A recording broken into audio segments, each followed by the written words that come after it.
Yo, let me get everybody's name. will.i.am. What's up, y'all? This is Taboo Nawasha. This Apple Diap. Kim Hill, featured vocalist. They got rid of the black girl that they never made a part of the band, and then they got the white girl, they made her a part and they blew up. It's like, no, that's not how it happened. When I first joined the Black Eyed Peas, it was like, I was so excited. It was like epiphany. And it was like, boom, where's the love hit? And it was like, who is this terrible person that is joining the Black Eyed Peas? She's ruining it. They're like, it's a white girl, you know, absolutely joining a group that's like a hip-hop urban group that is going to draw some criticism. No one's breaking up, no rumors. There was rumors that y'all were breaking up. I remember having a conversation, we all did, with Ferg, and she's like, you know what, I'm gonna do the solo thing. Ferg is coming out with a solo album, and like earlier this month you guys performed and had someone else singing. She wasn't there. We replacing Fergie? What's happening in the future? Journalists do a very good job of distorting reality. Well, give me the reality then.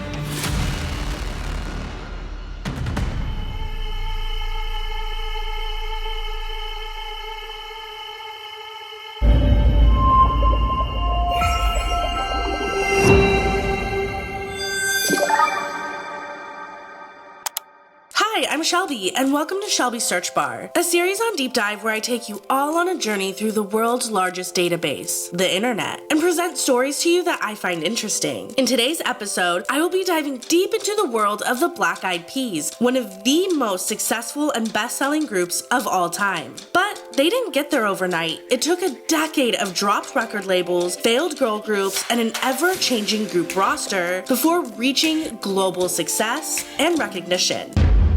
This episode of Shelby Search Bar is sponsored by Green Chef. Y'all, if you know me, then you know if I am not making content, I am cooking. However, I'm not good at planning meals ahead of time or even making it to the store for that matter. That's why I love today's sponsor, Green Chef. Green Chef delivers seasonal, chef-crafted recipes featuring farm-fresh produce and organic, sustainably sourced ingredients right to my doorstep. Green Chef is a CCOF certified organic company, which is amazing as one of my goals this year is to eat higher quality ingredients. But for me, the best part is the convenience, allowing me to achieve my goals this year by giving me back time in my day. I can skip the grocery store, and the proportion ingredients make cooking even easier. I also always struggle to figure out what am I going to cook, so getting a variety of new nutritious, balanced, and delicious recipes to try out has been amazing. Plus, there are options for every lifestyle, such as vegan, vegetarian, fast and fit, keto, paleo, Mediterranean, and gluten-free. So go to greenchef.com or click the link in the description box today and use code DEEPDIVE60 for 60% off plus free shipping. Green Chef is now owned by HelloFresh and offers even more meal plans to choose from. I love switching between the brands depending on my taste or if I'm in the mood to try something different and new. Now my viewers can enjoy both brands at a discount with me. So don't forget to click the link in the description or use code DEEPDIVE60 at greenchef.com for 60% off plus free shipping. Let's first dive into the group members' formative years and the series of events that brought the iconic quartet together. Stacey Ann Ferguson, known today as Fergie, was born on March 27, 1975, growing up in the entertainment capital itself, Los Angeles, California. Now, while Fergie seemingly had the typical American childhood, there was nothing typical about Fergie. From a very young age, she boasted an incredible soulful singing voice and a charismatic personality perfect for television. So did you always want to be a performer growing up? Was it in your bones? Yes, definitely. I was a little child and used to perform in the kitchen for my parents and my sister. In the kitchen? Oh yeah, I used to grab things, whatever was there, make commercials. Peanuts have minerals in them, and you should buy the kind that are very good to eat. For peanuts are salt and peanut butter.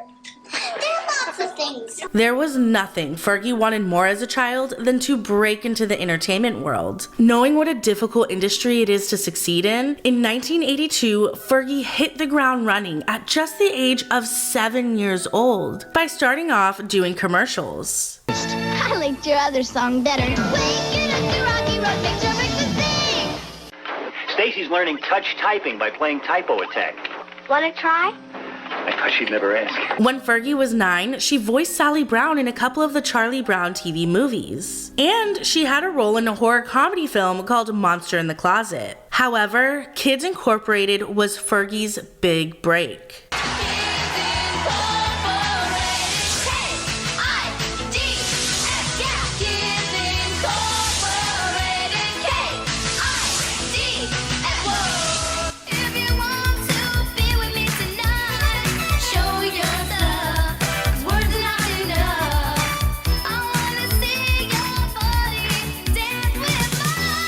Kids Incorporated was a children's television series that began in 1984. The kids show was picked up by the Disney Channel in 1986 and aired until 1996 on Disney. Not only did Fergie get her start on Kids Inc., but so did Jennifer Love Hewitt, Mario Lopez, and quite a few other celebrities.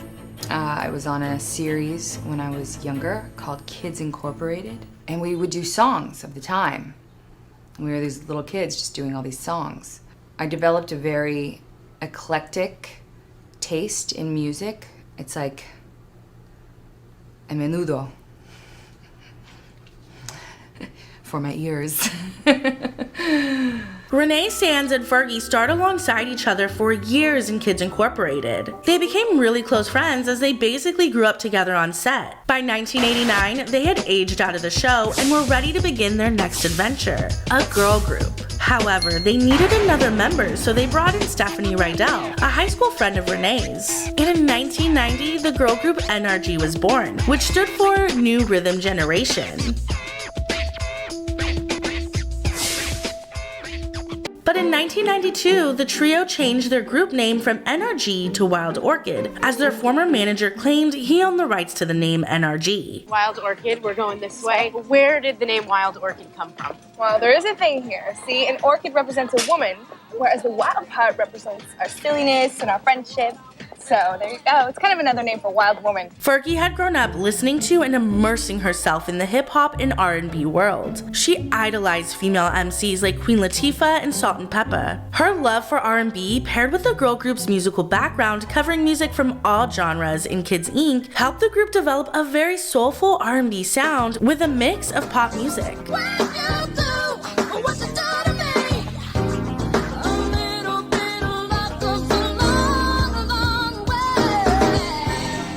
After 4 years of promoting their music as much as humanly possible, doing live performances, sending mixtapes to anyone who would listen, and going to various radio stations to sing live, Wild Orchid finally signed a record deal in 1994 with none other than RCA Records. In 1996, they released their very first single, At Night I Pray, which reached 63 on the Billboard's Hot 100 and remained on the chart for weeks. In March of 1997, they released their first album, self-titled Wild Orchid. If you turned on MTV, Mad TV, The RuPaul Show, Access Hollywood, Ricky Lake, Carl Maryland, or Jenny Jones in 1997, chances are you saw Wild Orchid performing their single Talk to Me a cappella. Wild Orchid also went on tour with 98 Degrees and NSYNC to further promote their debut album. This is a little a cappella of our next single, and it fits right with the show.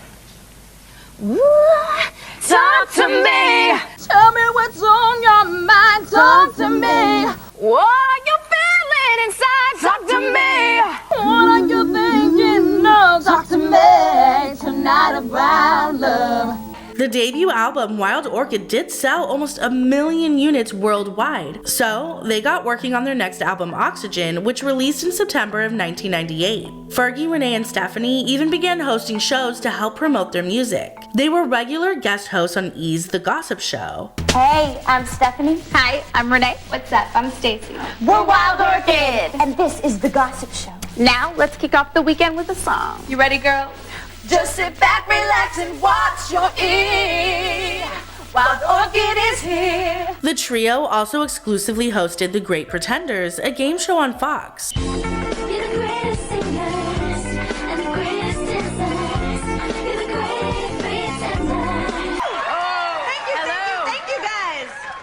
Are you ready for some Great Pretenders? Even their exposure on TV at the national level was not enough to help promote their album, as Oxygen only sold 22,000 copies in the US. Wild Orchid opened for Cher's Do You Believe tour in 1999, but even opening for a massive icon such as Cher didn't help with album sales. Fergie, Renee, and Stephanie did a brief tour of their own, and this is when Fergie stated this tour is when she knew their popularity had completely gone up in flames. They played at a country fair next to a pen of pigs, and Fergie said, "The pigs cared more about us than the people." They tried their shot at a third studio album titled Fire, which was co-written and co-produced by JC of NSYNC. The record label was really pushing the girl group into a new direction, less soulful and more pop to keep up with what was popular in the year 2000. However, Fergie didn't want this. She wanted to go solo but was afraid to tell Renee and Stephanie that she wanted to leave the group that they formed 11 years prior. This period in Fergie's life was extremely difficult, and she ended up turning to substance abuse. I'd been in a girl group for a while, Wild Orchid, and it's like our songs were like, you know, it was kind of gospel tinge. Our first ballad called "At Night I Prayed," it was too urban for pop radio. We were too Caucasian for urban radio. Right. So it was like this hard thing, and it was like, okay, so we just the Spice Girls came out and they started making us do these, you know, cookie cutter things and trying to make us, and it was just like, it felt wrong. Corny, a little bit of corn. Yeah, a little lot of corn. Mm-hmm. It's like we sent these songs. It just didn't, in my bones. So, anyways, I just rebelled and then went through like a whole, I guess everybody called it the dark period. I just started partying and getting into like, and I find these creative people at night because I wasn't being able to creatively express. So I went through this whole life change, and coming out of that and overcoming it, which was the hardest thing I've ever done, realized that I needed to I was being loyal to my girls and staying in the group, but I really didn't want to do it anymore. You were addicted to crystal. Yes. Isn't that horrible? I hear that's horrible. It It does a lot of things. It destroys your neurotransmitters. Yeah. It's not good. Yeah. I started going out and taking ecstasy. From ecstasy it went to crystal. And at first with any drugs it's everything is great at the beginning, and then slowly your life starts to spiral down. It almost killed you, right? Yeah. You were 90 pounds. 90 pounds at one point. But what got me through it was a lot of therapy, soul searching, discovering why I took the drugs in the first place, because that's really what it is. RCA would inevitably drop Wild Orchid, but for Fergie, this meant she was finally free to go solo and work on an album that would be entirely her vision. But the trajectory of Fergie's life was about to change in a massive way when she enlisted none other than will.i.am for help on her album. I'm working on my solo package, and I was like, met up with will.i.am. I was like, if I could just work with the P's, because I was a fan. Mm-hmm. You know what I mean? I used to buy tickets to their shows because they were like hip hop, abstract with a live band, and I kind of related with all that. I really liked them. Would hang out in the studio, waiting like till 4 a.m. like, Will, can I please just get it? He started putting me on songs and background singing, and then it came to the point where it was like, maybe we should join forces and be part of a group. It wasn't my solo record yet, but it was like, oh my gosh, I get to be in the hip hop culture lifestyle. I get to tour around with this live band. You are now rocking with will.i.am. William James Adams Jr., known today as will.i.am, was born on March 15th, 1975 in Los Angeles, growing up in Boyle Heights, a neighborhood in LA. will.i.am's mom, Deborah, wanted a different life for her son. She encouraged his uniqueness and helped guide his passion for music by sending will.i.am to a better school district located in West Los Angeles, which was an hour bus ride away. When will.i.am was in the 8th grade and 14 years old, he would meet his best friend, Alan Lindo, who is known as Apple the App. I was born in Philippines. I come from humble beginnings, from a poor farming family. So how was it that you did eventually come to the US then? I'm legally blind. Yeah. I have a rare condition called nystagmus. And my mom found out about this foundation. They get sponsors from the US. So when I got to the US, my dad's roommate is will.i.am's uncle. There he is, my best friend. And really, I got my confidence in writing is from Will. He encouraged me like, man, you should rap, man. I'm like, what? I could barely speak English, man. He was like, I was just freestyle. He was like, what should I say? I was like, say anything, bro. So he was like, all right. So he's like, can I say something in my own language? I was like, yeah, man. So he was like, abacada, akuna. I was like, yo, that is amazing. What are you saying? He was like, A, B, C, D, E, F, G. I was like, yo, man, that's the best ABCs I ever heard. Little did they know, their meeting would be the beginning of the Black Eyed Peas as we know them today.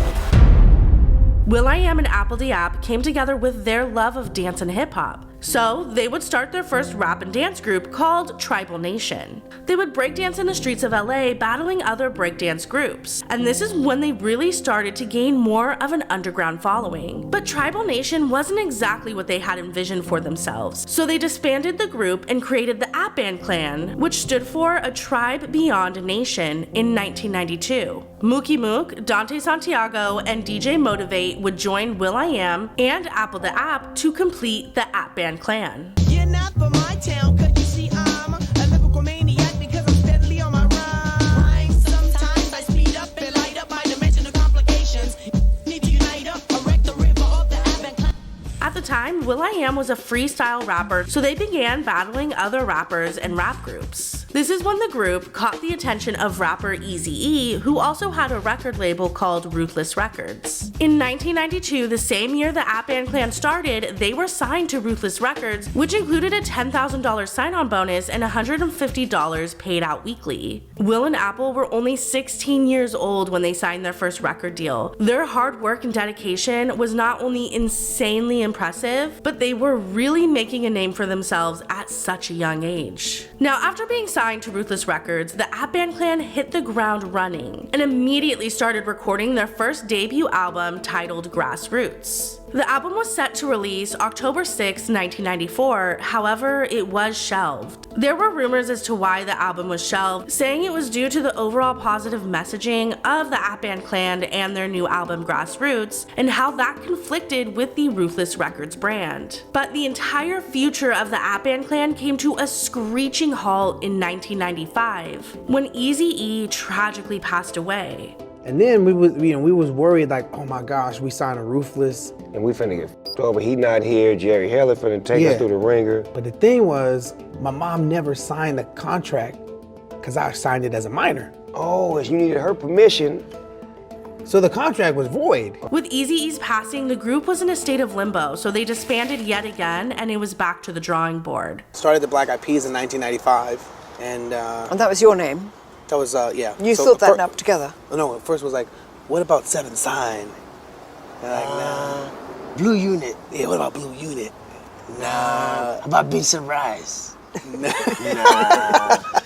Yeah, so Black Eyed Peas just, yeah, what about Black Eyed Peas? So it just felt like it was something. And with that, the Black Eyed Peas were born. And this would be their final group name, but the member roster would continue to change. will.i.am and Apl.de.ap met Jaime Gomez, also known as Taboo, at a club where they were performing. Taboo, an indigenous rapper and dancer who also grew up in East LA, would become the next member of the Black Eyed Peas, bringing an entirely new element to the group. From Latin music, growing up in East Los Angeles and then moving to Rosemead, which is a predominantly Mexican Asian community. From there, I got into hip-hop, breakdancing, breaking back in the days, ultimate b-boying, martial arts. Then I got into MCing in '92. I met Will and Apple. And we're just trying to create music and bring, creativity from the soul and just doing it like that. A new chapter began, but the canvas was yet to be completed. In 1995, the group would meet Kim Hill, an at the time aspiring actress and talented soulful singer. Kim was exactly what the group was needing to stand apart from the rest. Will, Apple, Taboo, and Kim would become the 4 main pillars of the Black Eyed Peas for the next 5 years. But the new group was back to square one, and they really needed to create a buzz around their new sound. So they started performing in colleges all across Southern California, and it worked. Their popularity grew, catching the eye of every major record label. There was a time when there was a bidding war. 15K, 200K. Every major label, London Records, the dude from V2, wanted to sign the Black Eyed Peas. Another counteroffer, 600. Paulie Anthony from Sony, I'll give you guys $1 million. Yo! What? $1 million? Now we have the meeting with Jimmy, the meeting that changed our lives forever. They had the music, they had the talent. I had a feeling about them that they would be successful. Listen, you could sign with Sony for $1 million. If you don't sell any records, that'll be your last record you ever make. I told Will that as long as I was at Interscope, he would be making records. And I meant it. After being signed by Interscope, they worked on their album Behind the Front, which was released in 1998. Now, despite favorable critical reception, the album did not reach commercial success. So the pressure was on, and the Peas released their second album in 2000, titled Bridging the Gap. And again, the album received favorable reviews, but it didn't reach the success that record labels push for. This is when the group really started to experience a shift from their hip-hop roots. A&R executive Ron Fair suggested the Peas cross over into a more mainstream pop sound. And the label began pushing Kim Hill into a more sexual image that was typical of the early 2000s pop stars. This really deep brother-sisterhood was starting to get affected by the machine. The pressure started coming to like soften it up and make it super commercial. It was like, we're not really gonna do that, are we? And the guys were like, you don't have to go back to East LA. It just started to get clumsy and messy. You want me to grind on will.i.am in a bathing suit. That was being asked of me, never by the guys. That was happening from an executive level. I never wanted to be objectified. I wrote a letter to management and said, nope. After Kim left, the Black Eyed Peas would work with Macy Gray for a little while, but eventually would go back to just the main three members. They began working on their third album, Elefunk, when they started searching for a female vocalist to take Kim's spot. At the time, Nicole Scherzinger was also signed to Interscope and was a part of a girl group called Eden's Crush, a group created on the TV series Pop Stars, which aired on the WB. The Peas wanted Nicole to join them, but there were contractual conflicts, as well as Nicole's fiance not wanting her to do it. We were trying to find a girl to sing Shut Up because we already had it written. So we all met Nicole in Minnesota, Nicole Scherzinger. And she was in a group called Eden's Crush. Eden's Crush. And she was whispering to us that she was gonna leave. I was like, well, shucks, well, why don't we put Nicole on the record? And so her boyfriend was like, no. But it all worked out, as Nicole would go on to be the lead vocalist for the Pussycat Dolls. The Peas were still on the search for a female vocalist, and this is when will.i.am called Fergie. We always been three guys and a girl. Me, Taboo, Apple, Kim Hill. Me, Taboo, Apple, Macy Gray. From 1995 till 2003, we had built a ship. When Fergie came on, she put the sail on it so that we could sail to other waters. The rest is history.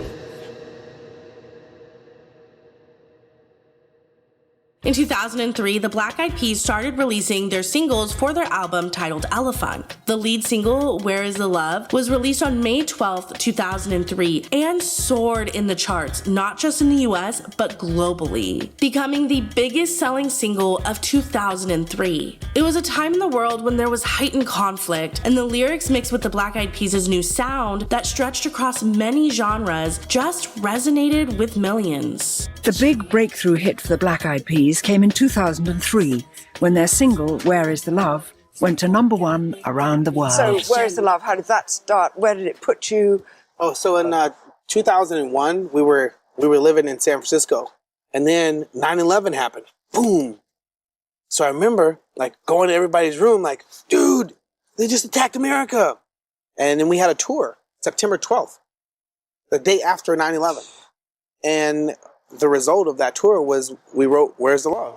The album Elefunk released in June of 2003, producing 4 singles, Where's the Love, Hey Mama, Shut Up, and Let's Get It Started, which was originally Let's Get R-worded, but that has since changed and been censored for radio and also like pulled off of Spotify. Now, the album didn't hit its main success upon release in 2003. It was actually 2004 when it became one of the best-selling albums of the year. While the Peas were finally reaching that mainstream success, the original fans of the Black Eyed Peas, the fans that had been following them since 1995, were not happy. When I first joined the Black Eyed Peas, it was like, I was so excited. It was like this whole epiphany, and it was like, boom, Where's the Love hit? And it was like, who is this terrible person that is joining the Black Eyed Peas? She's ruining it. She is awful. Did they really say that? People No, say, but you know what? I remember that because that's a difficult thing when there's a group that's established and then someone comes in, they're like, it's a white girl. You know, absolutely. Joining a group that's like a hip hop urban group that is going to draw some criticism. Yeah, and it was like she's masterminding their pop crossover, ruining the,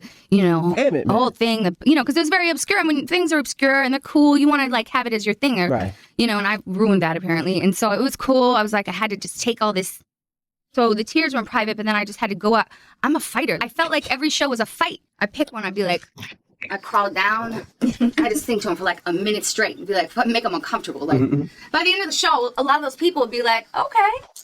What many don't know is Fergie was actually not officially a part of the Black Eyed Peas when Ella Funk was released. She was heavily featured, but it wasn't until after Jimmy Iovine saw the success of the album that Fergie was signed on. The Iconic Four had so much chemistry on stage and creatively behind the scenes, but the pressure was on more than ever to cement their status as a group and prove to everyone that they could keep creating these monster hits. And they proved just that with their next album, Monkey Business, featuring songs like My Humps and Don't Funk With My Heart, which released in 2005. They globally dominated the charts like never before. Their album went straight to #2 on the Billboard 200. However, internationally, they were #1 in countries such as Australia, Germany, France, Canada, and Mexico. The Grammy nominations started to roll in and they went on a massive world tour to promote their album.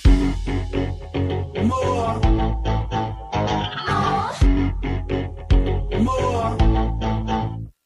Party people, all party people, all my party people, all my party people. Yeah, we partying in a place, so people get around, have a taste. We got melodies all up in your face. Come on. They want more. You got more. They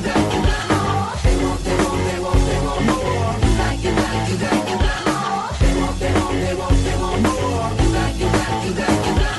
They want more. You got more. They want more. You got more. Despite being on tour with the Peas in 2005, Fergie was ready to finally work on her solo album that she started years prior. A large portion of Fergie's album was actually recorded on the John Lennon studio tour bus while touring with the band, and will.i.am was one of the executive producers on the album. In 2006, Fergie released her debut solo album titled The Duchess. It's very autobiographical. It's very true. All of the love songs are definitely about different boyfriends that I've had. There are also struggles with, my substance abuse.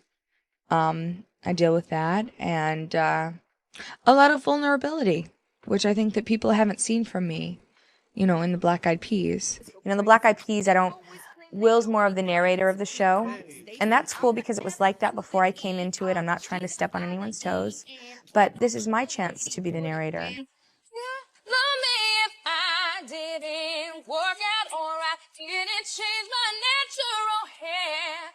If I could be the one you want to grow older with, baby, I'll give you all that I got. The album produced 6 singles with Glamorous, Fergalicious, Big Girls Don't Cry, Clumsy, and London Bridges reaching the top of the charts. The Duchess was one of the most commercially successful albums in 2006 and 2007. Fergie's album was the first album to produce 5 top 5 singles in the 21st century, a record Fergie held until Katy Perry's Teenage Dream in 2010. Now, during this time, the Black Eyed Peas had taken a break after 4 total albums and non-stop touring, but they were ready to go full swing ahead and release 2 more albums titled The End and The Beginning, and these were released pretty much back to back. The End came out in 2009, which was another global commercial success, with songs like I Got a Feeling and Boom Boom Pow. The next album, titled The Beginning, released in 2010, and it was actually the beginning of the end of the Black Eyed Peas as we've grown to know them. There was a lack of an appearance from Fergie on the album, and it was pretty obvious the P's were beginning to shift again. The Beginning was the group's lowest performing album since 2003's Ella Funk. will.i.am, Apl.de.ap, Fergie, and Taboo went on one final massive stadium tour together in 2011, before going on a years-long hiatus. This is when rumors began circulating that the Black Eyed Peas were breaking up. Let's make it clear, no one's breaking up, no rumors. There was rumors that y'all are breaking up. You're not breaking up, you're taking a break to do other things. And people they like to finish sentences like, we're taking a break, and if somebody threw up in the mix, I'm like, why you putting up? Yeah. We're taking a break, not to break up. Not breaking up. 2010, you co-wrote a song called The Situation about your relationship with will.i.am. Yes. Right? Yes. Was that where you all going through a thing? Because part of the lyrics were, I build you high, I build you high and you break me down, and that's the story of our situation. Yeah, I build you high, you break me down. Yeah, that song, it was about the yin and yang of our working relationship. He's my work husband. He's your work husband. So, yeah, we go through stuff. It's not always saccharine-filled. Good. Yeah. You want saccharine. I mean, sometimes creatively we disagree, and I'm a strong woman, and I'm going to say so. Are you getting inklings now? You know, there are all these rumors that you want to go out on your own again. Are you getting those inklings? We're on a break. I'm really enjoying having this time with my husband, being at home, working from home. Now, as far as breaking up, we don't ever have to break up. If we want to make an album, then we'll make an album. But everything would change again just 4 years later in 2014, when Taboo was diagnosed with cancer. June 24th, 2014 is the day that it was like the breaking point. It was a nightmare because I was in the ER by myself. And that's when I got diagnosed with stage 2 testicular cancer. First thing I thought about was my kids. Am I gonna live? Is this my last day? Taboo, my best friend who I was in a group with, who I'm in the group with, he was diagnosed with cancer in 2014, and he beat it. And he wanted to get the group back together. But we were never broken up, so we just were on pause. And we were on pause not knowing if we were going to return as a trio or a quartet. And we wanted to be a quartet because we wanted to honor the form that the world catapulted us to a different level. Now, Fergie had already begun work on her next solo album, Double Dutchess, and this album was actually already running late, so between working on her album and becoming a mom, Fergie decided she did not want to join the Black Eyed Peas on their next venture. I remember having a conversation, we all did, with Ferg, and she's like, you know what, fellas, I'm gonna do this whole thing. I really want to release this Double Dutchess album. And so us, respectfully, we're like, okay, cool. And honestly, not to sound selfish, but I'm on a 5-year plan, which means that at any day, God forbid, I will be re-diagnosed with cancer. I'm like, I'm not waiting for anybody because this could be my fucking last time doing this. So I gotta go. I love those guys. Those guys are my family. We've been through so many experiences that nobody has been through ever. And, you know, that's how it is. They're doing their project, Masters of the Sun. Right. We support each other, and, you know, I'll meet them on the other side. The original trio, will.i.am, Apl.de.ap, and Taboo, began work on their album Masters of the Sun Volume 1. And this time, they went back to their original hip-hop roots, ditching the electronic and pop influences that they were seemingly pushed into by Interscope in the early 2000s. Masters of the Sun Volume 1 was heavily influenced by the current social climate, and a couple of the tracks even featured a new artist, J. Ray Soul, who Apl.de.ap discovered during his time as a judge on The Voice in the Philippines. You're currently working with J. Ray Soul. J. Ray!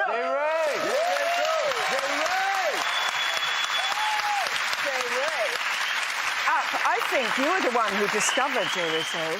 So Will, it's like, yo, App, you should do The Voice Philippines. I'm glad I did it because I discovered a talented, hardworking, and, you know, she reminds me of us. The ever-evolving Black Eyed Peas would eventually replace Fergie with J. Ray Soul, and they would go on to produce 2 more albums titled Translation and Elevation, which released in 2020 and 2022. Black Eyed Peas is always in flux.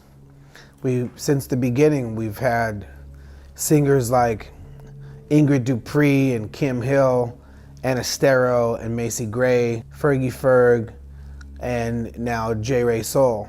We've always had a cast, and because we like collaborating with female voices, we like, and we love what we did with Fergie, and we also love what we're doing with J. Ray Soul right now. She's growing into a superstar. After having finally seen global success in the music industry and 25 years of non-stop work, Fergie took a much-needed break after the release of Double Dutchess to focus on motherhood. But she did have a surprise 2022 VMA performance with Jack Harlow as his hit song First Class sampled Fergie's smash hit Glamorous. The history of Fergie and the Black Eyed Peas working for over a decade to make it in the industry is incredible. Every failed and disbanded group, every time they were dropped from a record label, were all just stepping stones and the stars aligning to bring Fergie and the Black Eyed Peas together. Despite the massive amounts of backlash and criticism Fergie received upon joining the group, the Black Eyed Peas found the perfect formula alongside Fergie to launch themselves into superstardom, taking the world by storm in the early 2000s. While today they might not be as commercially successful, the Black Eyed Peas have left their mark on the music industry as one of the most influential pop music groups of all time.